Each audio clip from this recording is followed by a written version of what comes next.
Je vais restaurer un étrier de frein d'une Mercedes W123. Il est complètement bouffé à ces endroits-là. Donc, dans un premier temps, vous retirez les plaquettes, puis les bagues métalliques qui, euh, qui se mettent là et qui maintiennent le joint anti-poussière, un joint anti-poussière.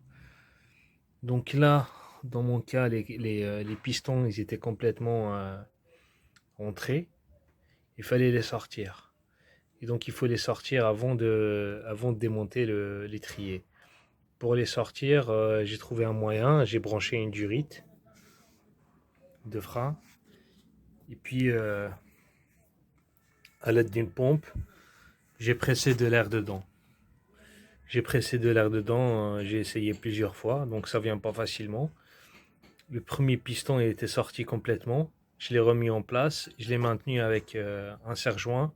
Et puis j'ai pressé et le deuxième piston il commence à venir. Hein, il sort un peu parce qu'ils étaient complètement rentrés. Voilà, donc je continue à enlever le joint anti-poussière. Donc ça c'est un joint anti-poussière qui est mis à l'avant, mais ce n'est pas le joint qui fait étanchéité de l'huile de frein. Il est maintenu avec ces bagues métalliques.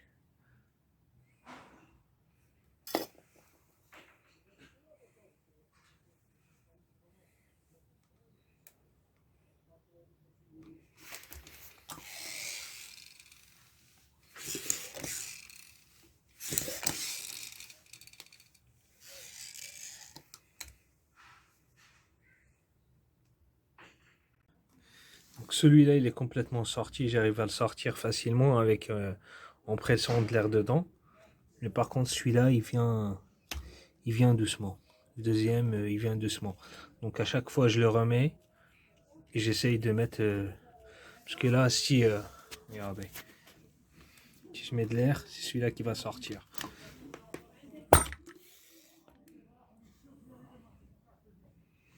Donc là je le remets et puis de toute façon ça va. L'air il va sortir, je remets celui-là pour sortir l'autre.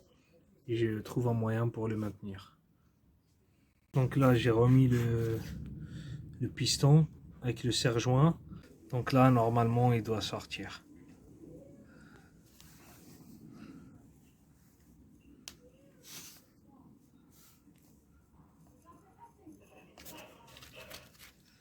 Le circuit il est toujours sous pression, il faut faire attention à ne pas mettre la main parce qu'il risque de... Voilà, il vient.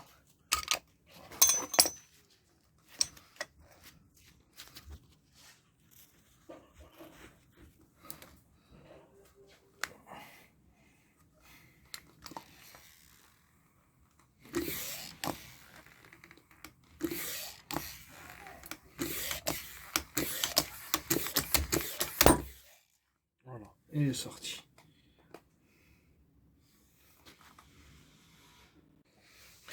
Donc une fois que les pistons ils sont sortis, donc vous avez déjà les pistons sortis, là vous avez les quatre boulons qui maintiennent qui maintiennent les deux côtés de parties de l'étrier.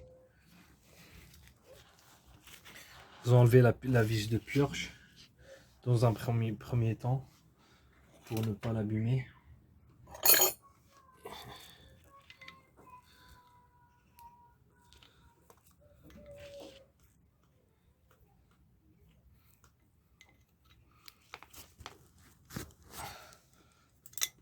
C'est du 9 mm.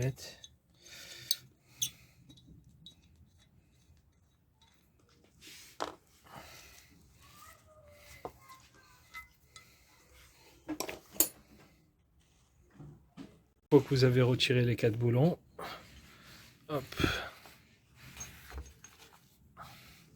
Faut faire attention à ces deux joints qui permettent de faire répartir l'huile dans la deuxième partie. Donc soit vous les changez, ou au moins faire attention qui sont encore là lorsque vous remettez les deux parties ensemble.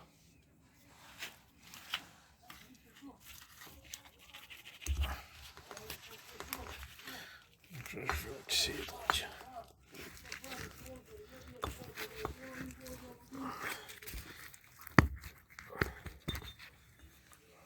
Donc voilà le piston.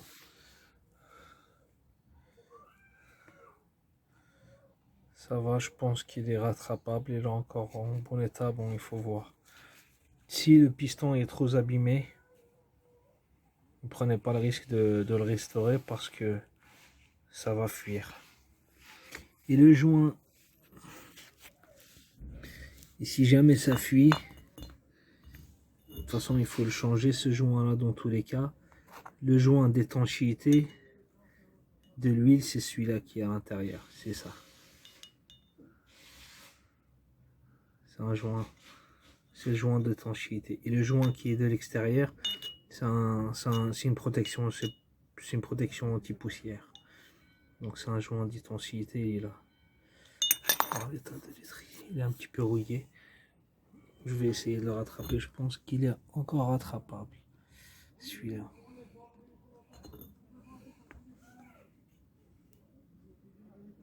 Par contre, si vous voyez qu'il est trop bouffé, ça sert à rien. Il faut changer, soit changer le piston ou surtout le piston quoi.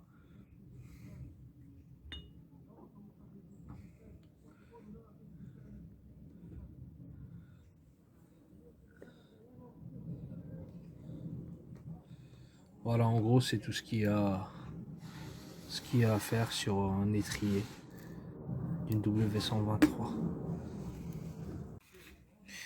Et vous voyez, en général, les freins collent et bloquent à cause de la rouille qui est à l'intérieur. Parce que ça rouille.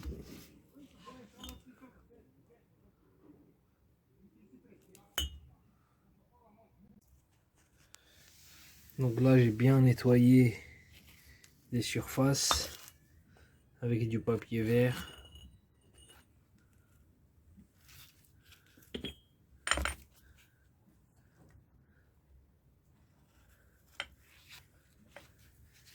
Les pistons ici.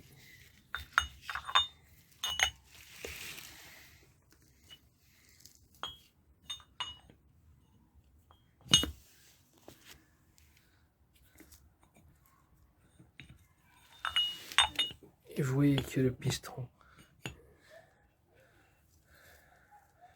il rentre librement.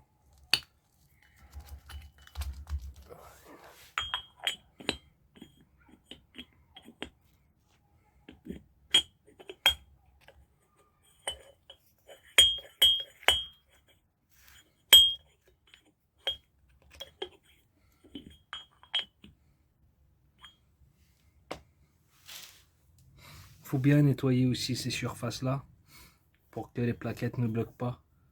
Parce que quand les plaquettes rouillent aussi, elles collent, elles bloquent. Il faut bien les poncer.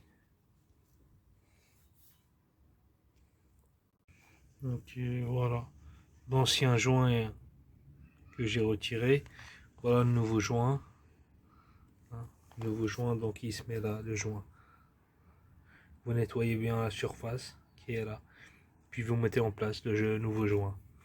Donc si ça fuit, ça vient principalement de ce joint là.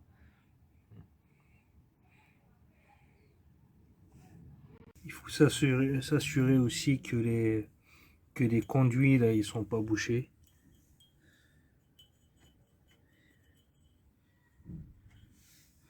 Les 4, il y en a 4.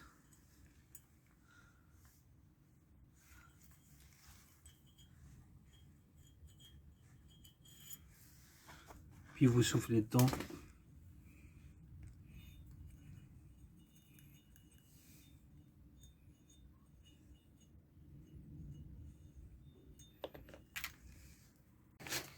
Voilà, j'ai remonté l'étrier.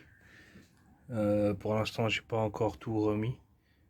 J'ai mis uniquement deux boulons pour vous montrer un petit peu le fonctionnement. Donc j'ai mis les joints d'étanchéité, nettoyer les pistons, les surfaces, avec mon système de mettre sous pression le piston.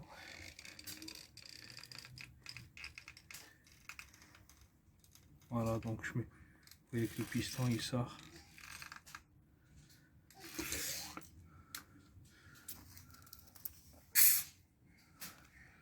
Là, la vis de purge, je l'ai ouverte. Bon, ça rentre à la main, mais c'est difficile, mais ça bouge mieux.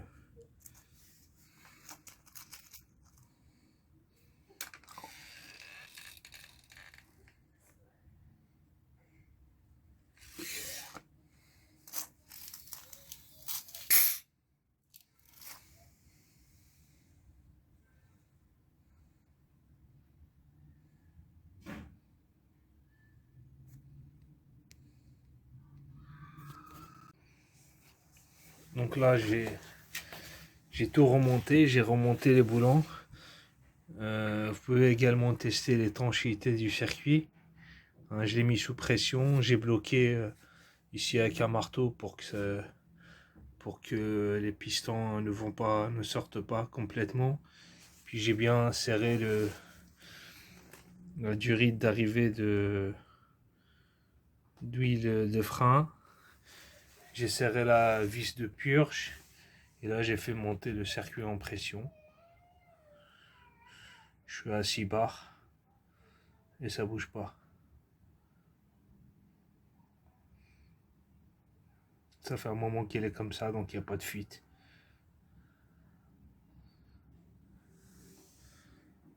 Et encore là, c'est des fuites d'air que je teste. Il y aura encore moins de fuites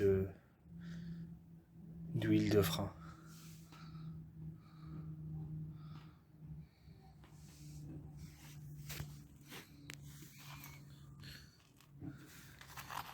Je vais desserrer la vis de purge pour dépresser le circuit.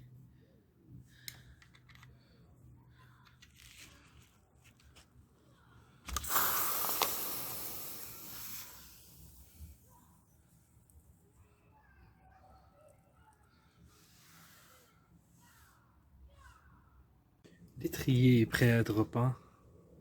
Il faut cacher les pistons. Voilà l'étrier repeint, restauré. Et j'ai juste ce joint là que je n'ai pas mis car pour l'instant je l'ai pas. Donc c'est facile à mettre. Il y a une encoche où il se positionne et puis il y a la bague métallique qui le maintient par dessus à éclipser.